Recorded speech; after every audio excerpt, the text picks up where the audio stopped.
নমস্কার বন্ধুরা, আমার চ্যানেলে তোমাদের সবাইকে স্বাগত জানাই। আজকে আরেকটা রেসিপি নিয়ে তোমাদের সামনে চলে এসেছি।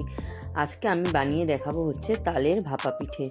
এটা টেস্টে কিন্তু খুবই সুন্দর, আর তোমরা অবশ্যই এটা বাড়িতে ট্রাই করো। আর এটা বানালে বাচ্চাদের একদম কেকের মতোই খেতে লাগে, কিন্তু যেহেতু এটা চালের গুঁড়ো দিয়ে করা, সেই জন্য আমরা এটাকে পিঠা বলছি।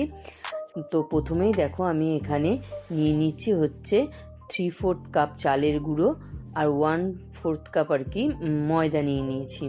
আর তার মধ্যে দিয়ে দিচ্ছি হচ্ছে 1 চামচ বেকিং পাউডার, আর দিয়ে দিচ্ছি 1/2 চামচ বেকিং সোডা, আর দিয়ে দেবো 1/2 চামচ নুন। আর দিয়ে দিচ্ছি হচ্ছে এবার 2 চামচ মতো আমি এখানে গুঁড়ো দুধ ইউজ করেছি, তোমরা চাইলে দেবে আর না চাইলে দেবে না। আর দিয়েছি 1/2 কাপ মতো হচ্ছে তোমার চিনি। দিয়ে এটাকে ভালো করে শুকনো জিনিসগুলো ভালো করে মিশিয়ে নিতে হবে। তারপরে দিয়ে দিচ্ছি হচ্ছে তালের পাল্পটা 1 কাপ। এখানে কিন্তু একদম পিওর যে আমি ঘরেই বানিয়েছিলাম সেই তালের পাল্পটাই ইউজ করেছি। আর এখন তালের সিজন চলছে, তোমরা এরকম পাল্প বানিয়ে রাখলে যখন তখন অনেক কিছুই বানাতে পারবে তাল দিয়ে। আর এখানে দিয়ে দিলাম হচ্ছে 1/4 কাপ তেল। তোমরা এখানে ঘিও ইউজ করতে পারো, কিন্তু আমি এখানে রিফাইন তেল ইউজ করেছি। দিয়ে এটা ভালো করে মিশিয়ে নিতে হবে। আর দিয়ে দেব হচ্ছে দুধ। এখানে দুধটা আমি দিয়েছি হচ্ছে 1/3 কাপ মতো দিয়েছি। দিয়ে এটাকে ভালো করে আস্তে আস্তে কিন্তু এটা মিশিয়ে নিতে হবে। এবার দুধটা দেখো আমি একবারে দিচ্ছি না, আমি কিন্তু আস্তে আস্তে দিচ্ছি। এখানে 1/3 কাপ মতো দুধ দিয়ে আমি প্রথমে ভালো করে এটাকে নেড়ে নিলাম। এরপরে দিয়ে দিলাম হচ্ছে 1/2 কাপ মতো হচ্ছে নারকেল দিয়ে দিলাম। দিয়ে এটা ভালো মতো, নারকেলটা কিন্তু তোমরা কম বেশি করতে পারো, যে যেরকম পছন্দ করো। আর কেউ যদি চাও দেবে না, সেখানে স্কিপ করতে পারো, নারকেলটা কিন্তু অপশনাল। আর এখানে আমি দেখছি ব্যাটারটা একটু ঘন আছে, তোমরা এরকম গুলে দেখে নেবে। যদি মনে হয় তোমাদের আরেকটু দুধ দিতে হবে, তখন তোমরা কিন্তু আরেকটু দুধ অ্যাড করে নিতে পারো। আমি এখানে আবার 1/4 কাপ মতো দুধ দিয়ে দিলাম। দিয়ে ব্যাটারটাকে দেখো একদম থকথকে হবে না, ব্যাটারটা একটু লিকুইড হতে হবে।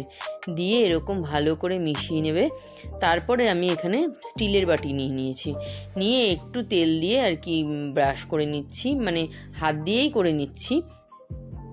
তোমরা চাইলে ব্রাশ দিয়েও করতে পারো।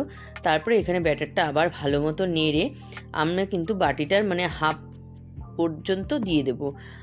হাফ পর্যন্ত দিতে পারো, কি হাফের থেকে একটু বেশি, কারণ এটা ফুলে কিন্তু পুরো বাটিটা ভরে যাবে। তো দেখো ব্যাটারটা দিয়ে দিচ্ছি, এবং আর এখানে দিয়ে কিন্তু তারপরে খুব ভালো করে বাটিটাকে নেড়ে দিতে হবে, ভেতরে যেন কোনো এয়ার বাবেল না থাকে, তাহলে কিন্তু ভেতরটা ফাঁকা হবে, দেখতে ভালো লাগবে না। দিয়ে ওরকমভাবে নাড়িয়ে আমরা কিন্তু এটা আজকে স্টিমের সাহায্যে করে নেব। আমরা গ্যাসে একটু জল বসিয়ে দিয়েছি আগের থেকেই, যাতে সেটাই স্টিম তৈরি হয়, এবং তার মধ্যে দিয়েই আমরা এটা আজকে তৈরি করব। এরমভাবে দেখো আমি কেরম নেড়ে নিলাম। আর ওপরে একটু গার্নিশের জন্য একটু নারকেল দিয়ে দিচ্ছি, এটা জাস্ট একটু দেখতে সুন্দর লাগবে সেই জন্য। আর নারকেল কিন্তু অনেকেই খেতে খুব ভালোবাসো, তাদের খুব ভালোই লাগবে। স্টিমটা হওয়া শুরু হয়ে গেছে, আমি একটা বাটিতে জল দিয়ে তার উপর একটা ঝাঁঝরি বসিয়ে নিয়েছি। এখানে বাটিগুলো একটু আমার বড়, তাই জন্য কি হচ্ছে মিডিয়াম সাইজের আর কি, বড় বলতে মিডিয়াম সাইজের। দেখো আমি ঢাকা দিয়ে রেখেছিলাম, 10 মিনিট মতো স্টিম করে নিয়েছি, আর রেডি হয়ে গেছে আমার ভাপা পিঠে। কেমন লাগলো জানিও, ভালো লাগলে লাইক করো, শেয়ার করো, আমার চ্যানেলটা অবশ্যই সাবস্ক্রাইব